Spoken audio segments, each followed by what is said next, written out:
Profesor Pampillón, buenas noches de nuevo. Hablan desde el Gobierno de creación de empleo récord. No sé qué análisis o qué titulares puede usted sacarnos después de haber visto estos datos. Bueno, los cotizantes a la Seguridad Social, más de 160.000 en marzo, es la cifra más alta de empleo de la historia de la cotización a la Seguridad Social. O sea que estamos efectivamente en una economía que lleva ya 3 años generando empleo. Este año, según el Banco de España ha publicado ayer, pues se van a crear unos 500.000 puestos de trabajo. La economía va a crecer más de lo que está en los presupuestos, va a crecer un 2,8 según el Banco de España frente al 2,5, y eso significa que mantenemos esa senda de salida de la crisis y esa reducción del desempleo que desde el año 13 pues ya va a 1,5 millones más de cotizantes a la Seguridad Social, lo cual significa que va a facilitar el pago de las pensiones. A su juicio, profesor, ya que habla a nivel global, ¿cree que es realista el objetivo del Gobierno de esa creación de 500.000 de puestos de trabajo hasta el año 2020? ¿Se va a poder cumplir esta promesa o esta previsión? Bueno, 500.000 este año y que se llegue a los 20 millones en el 2020, pues eso es muy difícil de saber. Sabemos ya que este trimestre ha sido muy bueno, que la economía ha crecido un 0,8% frente al cuarto trimestre del año pasado, es decir, ha crecido más que el cuarto trimestre, que creció un 0,7%, y eso significa que ya el año de alguna manera está cerrado, porque con esta inercia de crecimiento y con el turismo que está llegando, los datos de hoy de crecimiento en los servicios, también por desgraciadamente el aumento del gasto público, del consumo público del 0,8% para este año, que en vez de descender sigue aumentando y lógicamente genera déficit. Un déficit que es el 3,1% que se ha presentado hoy en las Cortes, sí, 3,1% del PIB, un déficit público que es el más alto de la Unión Europea. Por tanto, a mí me parece que el empleo sí va a seguir aumentando, pero en el año 18 todavía es muy pronto para pronosticar alguna información.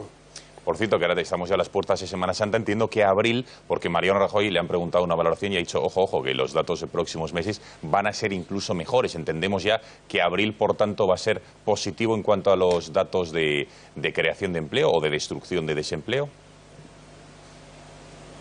Bueno, siempre estos datos de empleo en España son estacionales, de manera que marzo, abril, mayo y junio son buenos meses, enero y febrero son malos, la encuesta de población activa siempre da el primer trimestre bastante malo y en cambio este segundo trimestre en el que ya estamos es el mejor dato siempre de la encuesta de población activa.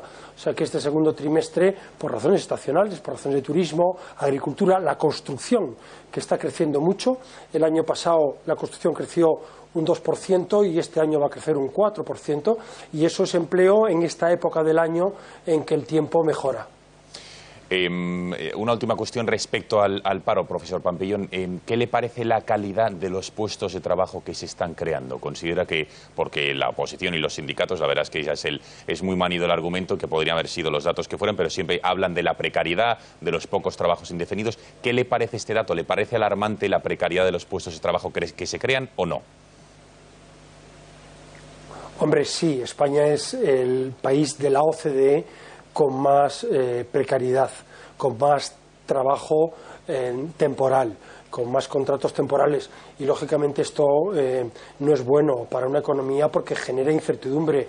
Ya hay suficientes incertidumbres en la economía mundial y aún así la economía mundial este año crece más que el año pasado, para que todavía la sociedad tenga que sufrir esta lacra de la temporalidad de los contratos de trabajo. Dicho esto, también hay que decir que están creciendo mucho las exportaciones y las exportaciones de servicios no turísticos, y ahí se está contratando mucha gente de alta cualificación, servicios no turísticos que están creciendo junto con las exportaciones de bienes. Este año pues va a crecer un 5% las exportaciones frente a un 4% el año pasado. O sea que a mí me parece que efectivamente que hay mucha temporalidad en la economía española.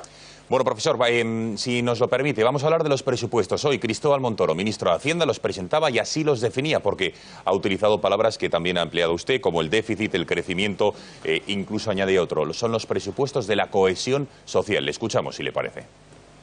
Son los presupuestos que impulsan la creación de empleo, son los presupuestos que fortalecen la cohesión social en España, son los presupuestos que también miran hacia el crecimiento económico, lo refuerzan y también la competitividad de la economía española y son, como no puede ser de otra manera, presupuestos para reducir el déficit público.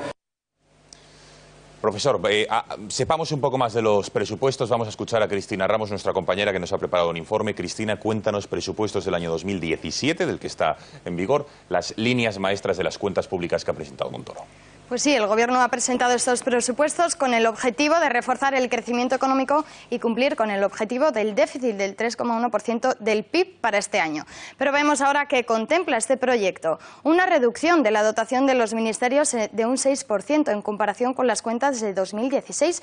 Entre las cifras más destacadas está la reducción en un 15% de la partida de empleo, el aumento del 8% en sanidad y la subida de un 32% en defensa. Una cifra que vale la pena aclarar, que incluye el pago de programas de compra de armamento. Otro dato que también nos ha llamado la atención es que los presupuestos contemplan para el año 2017 un ligero aumento de la cantidad destinada para los gastos de la Casa Real, su subvención que permanecía congelada desde el año 2014. Para el próximo año dispondrá de 7,82 millones de euros, una pequeña subida del 0,6%.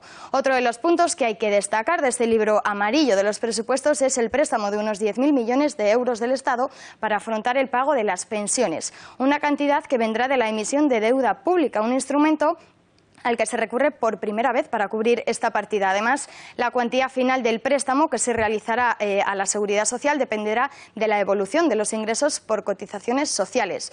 En este tema, el Gobierno ha incidido en señalar que seguirá tirando de la hucha de las pensiones, pero sin agotarla, es decir, que se usará algo, el fondo, pero no entero.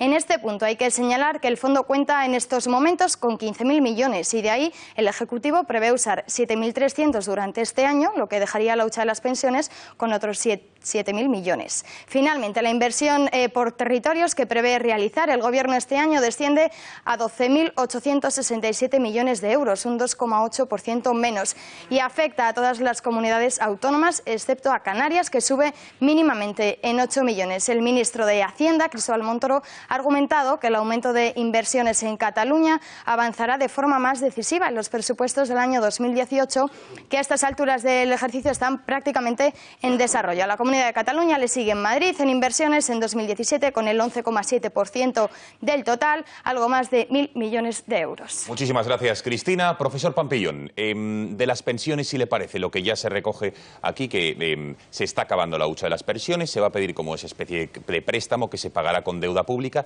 ¿Es alarmante el hecho de que para poder pagar las pensiones de este año se tenga que emitir deuda pública en nuestro país? Bueno, hay que emitir deuda pública porque siempre que hay déficit público hay que emitir deuda para financiar el déficit y desgraciadamente vamos teniendo déficit ya desde hace muchos años y la deuda sigue aumentando. Desgraciadamente estamos ya en el 100% del PIB y habría que hacer un esfuerzo para reducir el déficit público, también para solucionar el tema de las pensiones, para que no haya tanto déficit público y de esta manera hacer más solvente la economía española. Porque en el año 18 no sabemos qué va a pasar, no sabemos cuánto vamos a crecer. Los tipos de interés están aumentando. Hoy mismo se han colocado bonos del Reino de España a tipos de interés más altos, en un contexto de tipos de interés mayores, porque el Banco Central Europeo terminará subiendo tipos, lógicamente la deuda pagará tipos más altos. Hay que solucionar el tema de las pensiones y hay que reducir el déficit público, porque desgraciadamente un crecimiento menor, este año va a ser mayor que el presupuestado, pero un crecimiento de la economía menor en el año 18 va a sufrir la recaudación y va a aumentar el gasto.